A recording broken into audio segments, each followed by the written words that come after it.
Hey guys, it's Andrew here, bringing you the first of my random Thursday videos where I'm going to be looking at something in the world of motorsport away from perhaps Formula 1 or the WEC. And I'm going to kick off today with Formula E.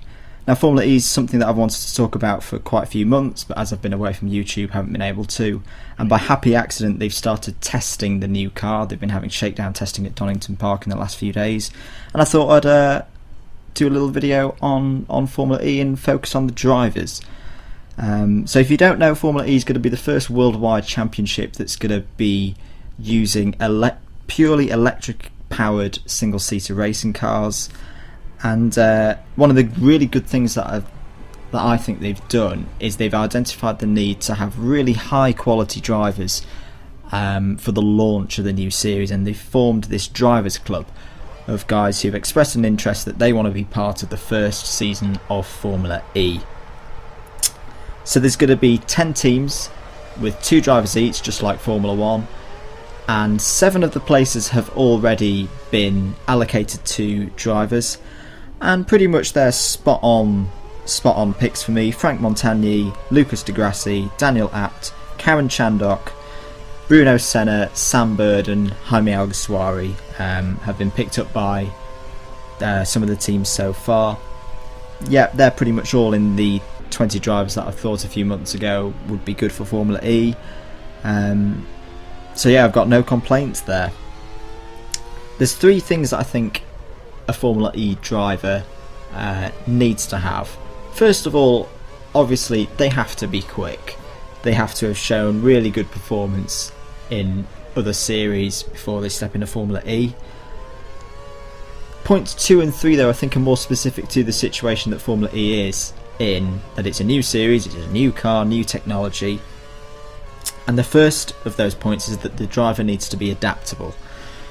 Your driver needs to be someone who has shown that they can pretty much be fast in anything they jump into, whether that be a Formula 1 car, a GP2 car, a Le Mans prototype, a GT car, a touring car, whatever it is, they need to have transferable skills. A third point that I think will be really important for the new teams as they go through their testing programs leading up to the first race in September. They need to have at least some experience of developing a new car, which obviously this new Formula E spec car is. So I think they're the 3 key things that you need for picking a Formula E driver. So who are the 13 guys that I think would be good and would be pickable for the teams? Before I get onto those, there's 2 guys that I think would be great for the series but I don't think will be picked, and they're Sebastian Buemi and Stefan Sauerzan. Basically because I don't see Toyota letting them go. They're really key assets to their LMP1 program. It would be a real coup if the championship could get hold of them, but sadly I don't think that's going to happen. So moving on to the 13 drivers. First of all, I'd pick Marco Andretti. His own dad is running one of the teams. He's a quick driver, really successful in IndyCar, and I think he'd be a great asset to any Formula E team. The second driver is another guy who's done well across in America. That's Sebastian Bourdais, 4-time Champ Car champion, 3 times on the podium at Le Mans. He's the reigning winner of the 24 Hours of Daytona. Yes, he's got a bit of bad credibility from being beaten in a Toro Rosso by a certain German guy a few years ago, but he's a guy I still highly rate and I think could do a really good job in the new series. Third guy that I'd pick is Alex Brundle. He has experience of developing a new car in the form of the Ligier LMP2 car. He's incredibly quick, he's only getting quicker, and he's been able to show that he's pretty much quick in anything he gets put in, so I'd like to see him in Formula E. I think it'd be a really good move for him. Then again, I can also see him in the new Nissan LMP1 car that's coming along very soon. Another guy who I think would be good for the series is Adam Carroll. Did very well at GP2, did even better in A1GP, and was never really given the chance to step up to Formula 1. I think him and Formula E would be a really good fit. Really level-headed driver, so he's definitely on my list. Another young driver is Conor Daly. For the main reason I think America is going to be a really important market for Formula E and one that you can really strive in, and having a young up-and-coming driver like Conor Daly would be really good for the series. He's done really well in lower formulas, so he's on my list. Now, as much as having young and upcoming talent is going to be great for the series, you're also going to need some experienced heads in there, and you can't get much more experience than Nick Heidfeld. He ticks all my boxes. He's quick, he's very adaptable, having raced for several Formula 1 teams, and also he's done a lot of work with the Rebellion Racing team in recent years at Le Mans. Helped develop their new LMP1 car, and he's still got probably a couple of years in him that he can still produce good results. I also read that he's actually been doing some of the shakedown testing with the Venturi team. Looks like he could get a drive there, so he's definitely got to be on the list. Another American, going back to the marketing in America, I think J.R. Hildebrand is someone who could really fit the bill there. Has done a pretty good job in IndyCar, and has a good young following in America that would be good for the series.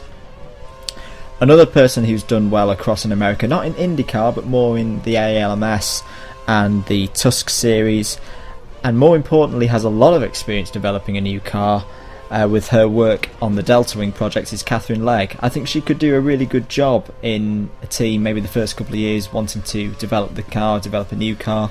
I think she could do a really good job for someone. A guy who's kind of under the radar a bit, very highly rated in the WEC, I'd love to see competing against single-seater racers, is Nick Manassian. He's really impressed me in the WEC the last few years, and I think he deserves a stab at something like this. So the next guy that I've put down is a guy initially I didn't know that much about. It's Augustin Paye. I read a little bit about him, and he's probably the most experienced guy in terms of driving electric powered vehicles in the Drivers Club.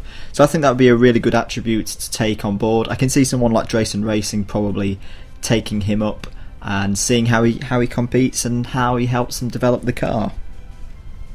3 to go. Here's a guy who's actually already driven the Formula E car, so I think that's going to be important. Get someone on board who has experience, knows how the car's going to feel, and that's Jarno Trulli. Don't really need to say much about him. Grand Prix winner, very quick guy, and I think he would be a real strong asset to a team. 2 guys to go. Takuma Sato, he's performed really well in IndyCar the last few years. He's calmed down kind of the erraticness that he had in F1, and I think that would be... He's really well marketable as well for the Japanese audience, and I think that would be really good for someone to take him up. And lastly, Adrian Tombe, young driver, quick driver, and I think he could possibly look for something different than DTM. I'm not convinced that DTM is really the place a young driver wants to be, but I think Formula E would be much more up his street for developing his career. So they're my picks, but who would you put in the Formula E car? Put your thoughts in the comments below. If you've enjoyed the video, then give it a like, and why not subscribe as well. I've been Andrew the Blade. I'll catch you guys later.